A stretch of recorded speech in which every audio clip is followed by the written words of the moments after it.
నమస్తే, నేను Yogita. Welcome to సత్యాగ్రహి. ఒక్క మార్క్. అవును, కేవలం ఒక్కటంటే ఒక్క మార్క్ ఒక నిరుద్యోగి జీవితాన్ని మార్చేస్తుంది. ఉద్యోగం వస్తుందో లేదో డిసైడ్ చేస్తుంది.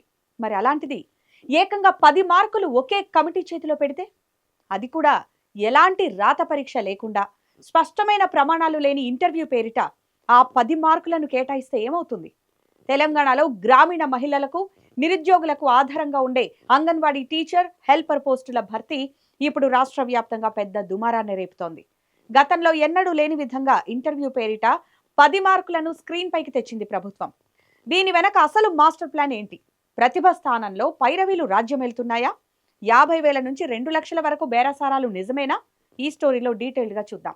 అసలు ఈ వివాదం ఎక్కడ స్టార్ట్ అయిందో అర్థం కావాలంటే మనం కొంచెం వెనక్కి వెళ్ళాలి. అది 2022 డిసెంబర్ 12. అప్పటి మహిళా శిశు సంక్షేమ శాఖ జీవో నెంబర్ 37ను జారీ చేసింది. అంతకు ముందున్న 10వ తరగతి అర్హతను ఇంటర్కు పెంచారు. ఎంపిక విధానం చాలా క్లియర్. ఇంటర్ క్వాలిఫికేషన్కు 80 మార్కులు, వితంతువులకు 5 మార్కులు, అనాథలకు 10 మార్కులు, దివ్యాంగులకు 5 మార్కులు, ఇలా మొత్తం 100 మార్కులకు పారదర్శకంగా కేవలం మెరిట్ ఆధారంగానే ఎంపికలు జరిగాయి. రూపాయి ఖర్చు లేకుండా, పైరవీలకు తావు లేకుండా అర్హులైన వారికి ఉద్యోగాలు వచ్చాయి. కానీ ఇప్పుడు కథ మారింది. కాంగ్రెస్ ప్రభుత్వం వచ్చిన తర్వాత ఈ ఏడాది మే 15న ఒక కొత్త సర్క్యులర్ తీసుకొచ్చారు. ఇక్కడ ఇంటర్ మెరిట్ మార్కులను 80 నుంచి 70కి తగ్గించారు.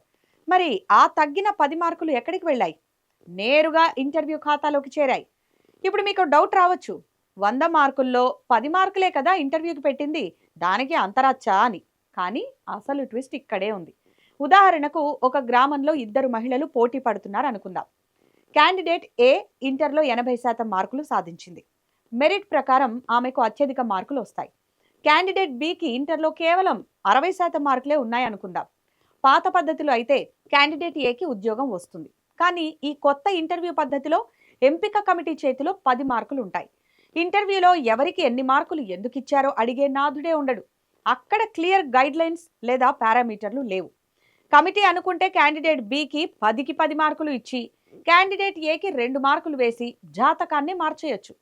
ఈ ఎంపిక కమిటీలో ఎవరుంటారు? జిల్లా కలెక్టర్ చైర్మన్గా, డిడబ్ల్యూఓ కన్వీనర్గా, ఆర్జీఓ, డిఎం అండ్ హెచ్ఓ సభ్యులుగా ఉంటారు. ఆఫీసర్లు ఉన్నప్పటికీ రాజకీయ ఒత్తిళ్లను తట్టుకొని ఈ కమిటీ స్వతంత్రంగా నిర్ణయం తీసుకోగలదా అనేదే ఇప్పుడు అందరి ముందు ఉన్న అతిపెద్ద ప్రశ్న.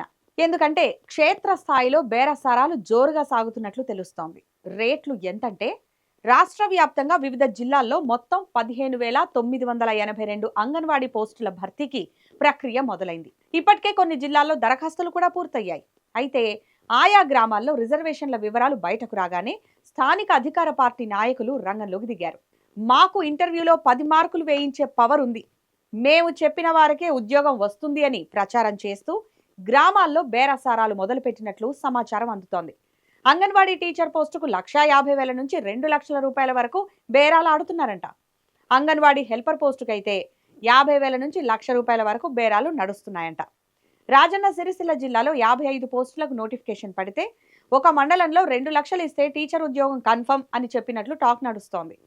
ఒక్క జిల్లాలోనే కాదు, నోటిఫికేషన్లు పడిన దాదాపు అన్ని జిల్లాల్లోనూ ఇదే పరిస్థితి ఉందనే విమర్శలు వినిపిస్తున్నాయి. ఇక ఇది చాలదన్నట్టు వయోపరిమితి విషయంలోనూ అభ్యర్థులకు తీవ్ర అన్యాయం జరుగుతోంది. 2026లో తెలంగాణ ప్రభుత్వం జనరల్ రిక్రూట్మెంట్ల కోసం గరిష్ట వయోపరిమితిని 34 ఏళ్ల నుంచి 44 ఏళ్లకు పెంచుతూ ఉత్తర్వులు ఇచ్చింది. కానీ ప్రస్తుత అంగన్వాడీ నోటిఫికేషన్లలో 18 నుంచి 35 ఏళ్లలోపు ఉన్నవారే అర్హులని తెలుస్తోంది.